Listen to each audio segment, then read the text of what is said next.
O Senhor é meu pastor, nada me faltará. Caminhar me faz em verdes pastos, guia-me mansamente a águas tranquilas. Refrigera minha alma, guia-me pelas veredas da justiça por amor de seu nome. Ainda que eu caminhasse pelo vale das sombras da morte, eu não temeria mal algum, porque tu estás comigo. A tua vara e o teu cajado me consolam. Preparas uma mesa perante mim, na presença dos meus inimigos. Unges a minha cabeça com óleo, o meu cálice transborda. Certamente que a bondade e a misericórdia me seguirão todos os dias da minha vida, e habitarei na casa do Senhor por longos dias. O Senhor é meu pastor, nada me faltará. A prece de Cerinto. Senhor, de infinita bondade, no santuário da oração, marco renovador do meu caminho, não te peço por mim, espírito endividado, para quem reservaste os tribunais da tua excelsa justiça. A tua compaixão é como se for o orvalho da esperança em minha noite moral, e isto basta ao revel pecador que tenho sido. Não te peço, Senhor, pelos que choram, clamo por teu amor e benefício dos que fazem as lágrimas. Não te venho pedir pelos que padecem, suplico-te a bênção para aqueles que provocaram o sofrimento. Não te lembro os fracos da terra, recordo-te quantos se julgam poderosos e vencedores. Não intercedo pelos que soluçam de fome, rogo-te amor para os que lhes furtam o pão. Senhor, todo bondoso, não te trago os que sangram de angústia, relaciono diante de ti os que golpeiam e ferem.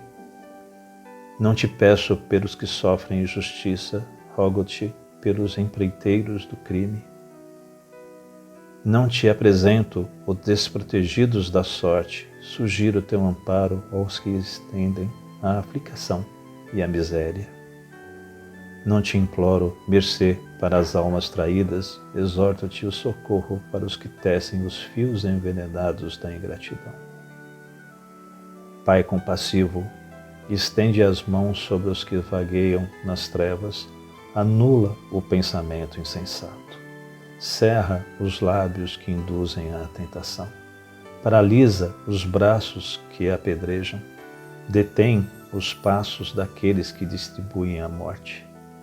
Ajuda-nos a todos nós, filhos do erro, porque somente assim, ó Deus piedoso e justo, poderemos edificar o paraíso do bem com todos aqueles que já te compreendem e obedecem, extinguindo o inferno daqueles que, como nós, se atiram desprevenidos aos insanos torvelinos do mal. Pai nosso que estais nos céus, santificado seja o vosso nome. Venha a nós o vosso reino, seja feita a vossa vontade, assim na terra como no céu. O pão nosso de cada dia nos dai hoje. Perdoa-nos as nossas ofensas, assim como nós perdoamos a quem nos tem ofendido. E não nos deixeis cair em tentação, mas livrai-nos do mal. Amém. Ave Maria, cheia de graça, o Senhor é convosco. Bendita sois vós entre as mulheres, bendito é o fruto do vosso ventre, Jesus. Santa Maria, Mãe de Jesus, rogai por nós, os pecadores, agora e na hora de nossa morte. Amém. Primeiramente, rendendo graças ao Pai, pedimos humildemente para que Ele possa nos potencializar, para conseguirmos elevar o nosso pensamento, a nossa frequência, para estarmos envoltos em Tua presença, Pai. Pelo decurso de Seus enviados, os Espíritos superiores, unidos e em conjunto, nos colocamos à disposição para sermos instrumentos de Tua vontade, que possamos ser úteis no estudo e aprendizado do Evangelho que hoje nos coloca. Pai, Somos ainda muito pequeninos, mas desejosos de buscarmos o nosso melhoramento e nossa reforma íntima. Pela vossa misericórdia, te suplicamos auxílio para transmutarmos as pesadas energias que ainda nos prendem a este mundo de ilusão. Te pedimos forças para lutarmos contra as nossas imperfeições, humildade para enxergar os nossos erros e coragem para corrigi-los, e que aproveitemos as oportunidades que nos concede no presente para sanarmos o mal que fizemos no passado. Pela vossa bênção de nos ter possibilitado o exercício diário do teu reino em nós, somos desejosos de nos unificar a ti, pois já nos ensinastes que tu está em nós e em tudo se manifesta. Assim, nesse estado de espírito, nós saudamos a Trindade Superior, Pai, Filho e Espírito Incriado, e pedimos permissão para saudar toda a força que decanta de ti, Pai, que trabalham no amor e no desenvolvimento. Assim, pedimos força aos orixás, campos de energia de amor e atuação. Pedimos forças a Miguel Arcanjo e toda a corrente de angelicais do Senhor. Pedimos forças à corrente franciscana, essa corrente que nos ampara, nos auxilia, a Xangô, que nos fortalece e sustenta, e ao Caboclo Tupinambá, nosso guia-mestre, que tanto nos orienta. Pedimos ainda pela paz no mundo, paz entre povos e nações, governantes e governados, mas principalmente pela paz em nós, em nossos corações, e que possamos disseminá-la e promovê-la onde quer que nós estejamos. Pedimos pelos idosos que possam assisti-los, que possamos assisti-los, entendendo as suas necessidades e sua realidade, devolvendo um pouco do amor que com certeza tiveram para conosco. Pedimos pelas crianças para que possam viver em paz, que possam amar e serem amadas. Pedimos pelas crianças da creche Santa Clara, pelas pessoas que ajudam a creche Santa Clara e os projetos sociais de nossa querida CFA. Pedimos por todos os irmãos necessitados que se encontram em hospitais, manicômios, prisões, meio a guerras, conflito étnico ou qualquer outra situação de vulnerabilidade. Pedimos por todos os espíritos encarnados e desencarnados cujos nomes nos vêm à cabeça nesse momento, rogando a Deus por cada um deles. Por fim, rendemos glória ao Espírito Incriado, ao Pai, ao Filho, assim como é desde o princípio e sempre será. Amém. Da sabedoria do Evangelho de Carlos Torres Pastorino, cura de hemorragia. Marcos, capítulo 5, versículo 25 a 34. Ora, uma mulher que padecia há 12 anos de um fluxo de sangue e que tinha sofrido bastante às mãos de muitos médicos, gastando tudo o que possuía sem nada aproveitar, antes ficando cada vez pior, tendo ouvido falar a respeito de Jesus, veio por detrás, entre a multidão, e tocou-lhe o manto. Porque dizia: se eu tocar somente sua veste, ficarei curada. No mesmo instante, secou a fonte de sangue e seguiu em seu corpo, que estava curada de seu flagelo. Conhecendo Jesus logo por si mesmo o poder que dele saíra, virando-se no meio da multidão, perguntou: quem tocou meu manto? Responderam-lhe seus discípulos: vês que a multidão te comprime e perguntas: quem me tocou? Mas ele olhava ao redor para ver quem fizera isto. Então a mulher, receosa e trêmula, cônscia do que nela se havia operado, veio, prostou-se diante dele e declarou toda a verdade. E Jesus disse-lhe: Filha, a tua fé te curou, vai-te em paz e fique livre do teu mal. Explicação de Carlos Torres Pastorino. Observemos que não mais se trata de uma cura à distância, como a do servo do centurião, nem do toque intencional de Jesus, como por exemplo fez com a sogra de Pedro. Trata-se de um contato com sua roupa e realizado de surpresa para ele. Ela consultara numerosos médicos sem obter resultado. Marcos acrescenta que muito sofrera, gastando os seus haveres e piorando cada vez mais. O catamênio era considerado impureza legal e contaminava todos os que tocassem a enferma ou fossem por ela tocados. Por isso a pobre mulher mantinha secreta sua enfermidade. Seu pensamento intuitivo dizia-lhe que, se tocasse nem que fosse a borla de seu manto, ela ficaria curada. Sendo esvoaçante o manto, era mais fácil de ser tocado que a túnica, que era presa à cintura e mais aderente ao corpo. E a enferma resolutamente abre passagem entre o povo que comprimia Jesus e toca-lhe o manto. Imediatamente o mestre sente que de seu corpo saiu um jato de fluidos magnéticos curativos, atraídos pelo ímã da fé poderosa. A fé plasma a forma mental da coisa desejada. E esta funciona como um recipiente a vácuo que atrai a si os elementos que o encherão, ou como um fio-terra que retira a eletricidade para derramá-la no solo. Instintivamente indaga quem o tocou. Ninguém se acusa. E Pedro, temperamental, diz-lhe, quase em tom de reprimenda: Mestre, a multidão te aperta e perguntas quem te tocou? Jesus então confessa a razão dessa pergunta. Sentiu a inesperada saída de fluidos curativos.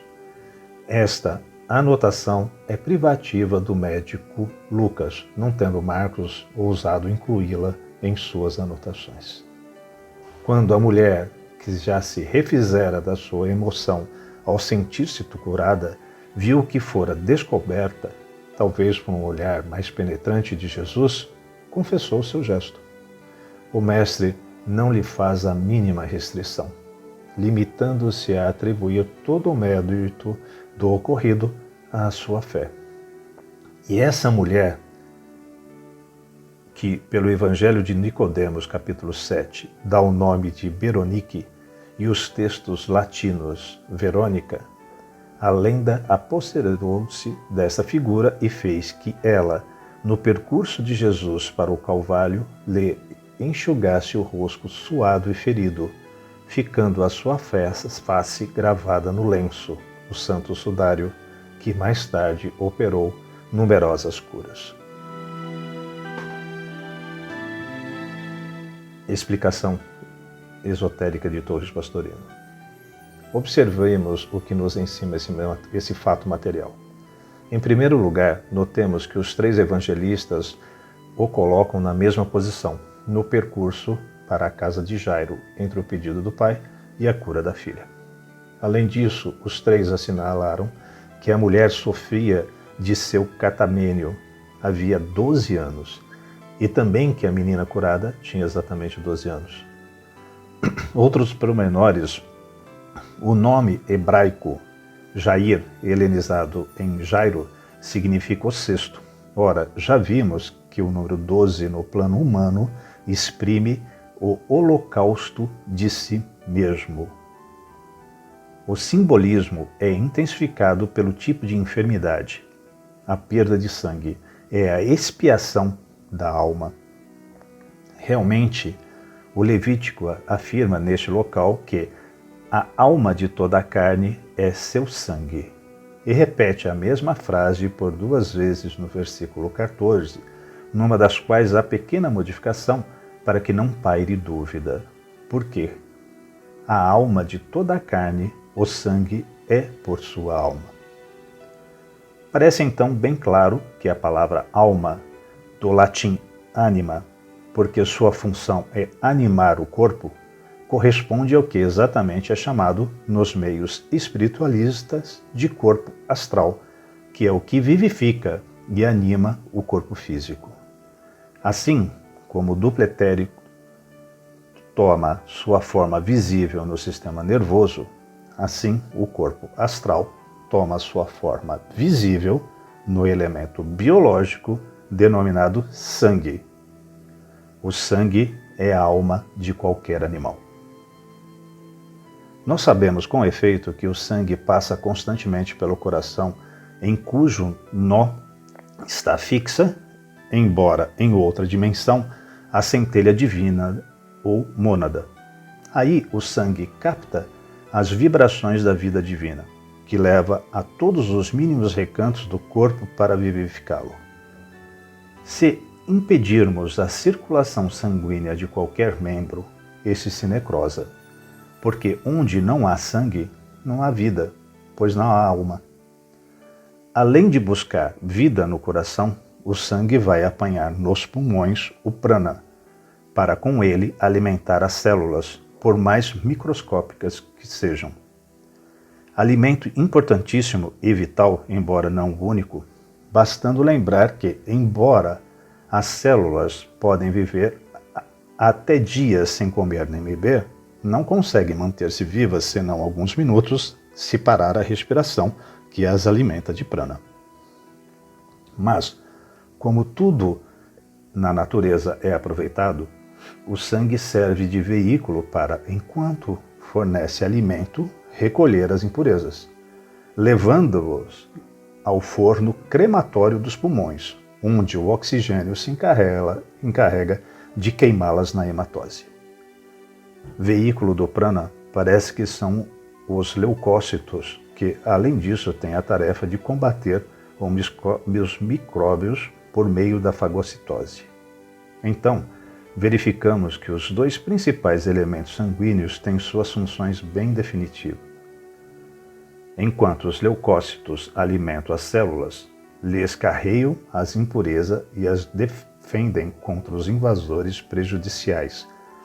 As hemácias transportam os fluidos vitais, produzindo vida no corpo físico que, sem ele, se reduziria a simples cadáver. Tendo, pois, o sangue nossa importância vital, o máximo sacrifício que pode uma criatura fazer é derramá-lo para defender uma causa. E esse sacrifício serve de expiação para a alma, resgata os karmas dos erros do espírito.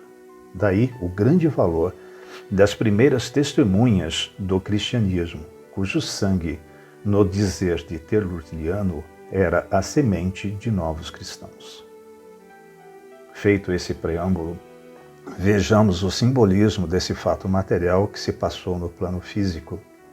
A mulher, que é o elemento feminino porque representa a alma, que se manifesta no sangue, aproxima-se de Jesus, representando a individualidade, porque completar o resgate de seus erros e já estava cansada de sofrer por causa deles. Compreendemos que se trata disso pelo número 12, apresentado simbolizando o auto-sacrifício voluntário, realizado conscientemente para queimar os karmas dolorosos do passado com o derramamento do próprio sangue, que faz expiação pelo espírito. Nenhum médico terreno conseguiria estancar o sangue antes do final do resgate.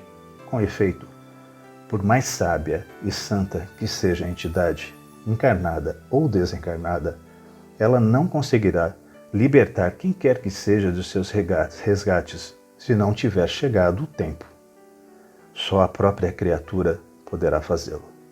Chegado esse tempo, a alma vai silenciosa e ocultamente, porque qualquer contato deve ser feito no secreto, em busca do encontro com a individualidade, dizendo: por menor que seja esse contato, por mais rápido que seja, ficarei liberta das minhas dores.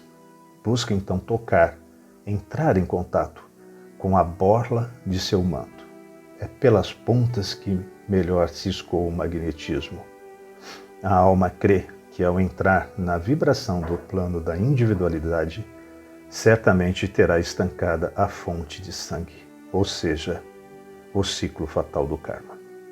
Acredita também que todo o seu agir permanecerá secreto, não contando com a sabedoria da individualidade, mas sua própria fé, que forma com que um vácuo atrai a si com força o magnetismo espiritual do Cristo interno. Sua aspiração é satisfeita de todo, e o Espírito lhe dá a paz tão desejada, esclarecendo que todo o merecimento desse encontro rápido cabe totalmente à sua fé. No ato material, Jesus faz questão de que o ato se torne público a fim de não perder o ensejo de uma lição preciosa.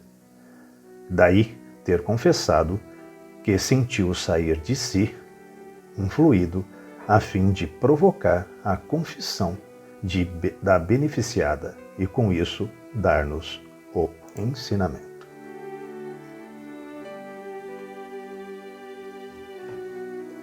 Hoje, irmãos, estamos tendo a oportunidade de refletirmos sobre o Evangelho que na esfera literal ela descreve a cura da hemorragia.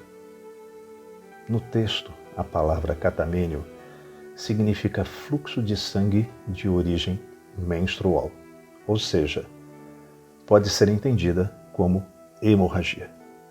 No sentido esotérico, a perda de sangue é entendida como uma expiação da alma, pois o que anima a carne, o que dá vida à carne, ou seja, o corpo, é o sangue.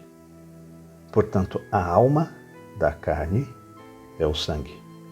E o máximo sacrifício que pode uma criatura fazer é derramá-lo para defender uma causa.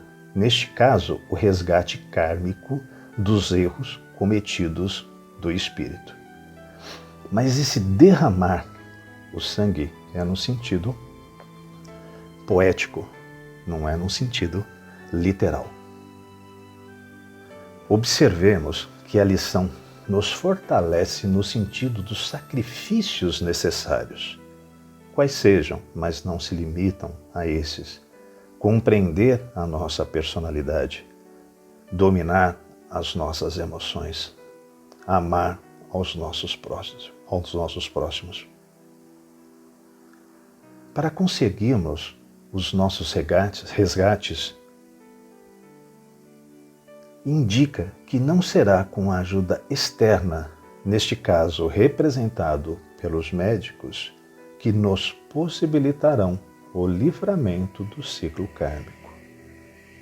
Cabe somente a nós nos elevarmos buscando o contato com o plano superior, através do Cristo interno. Jesus já havia nos dito: eu sou o caminho.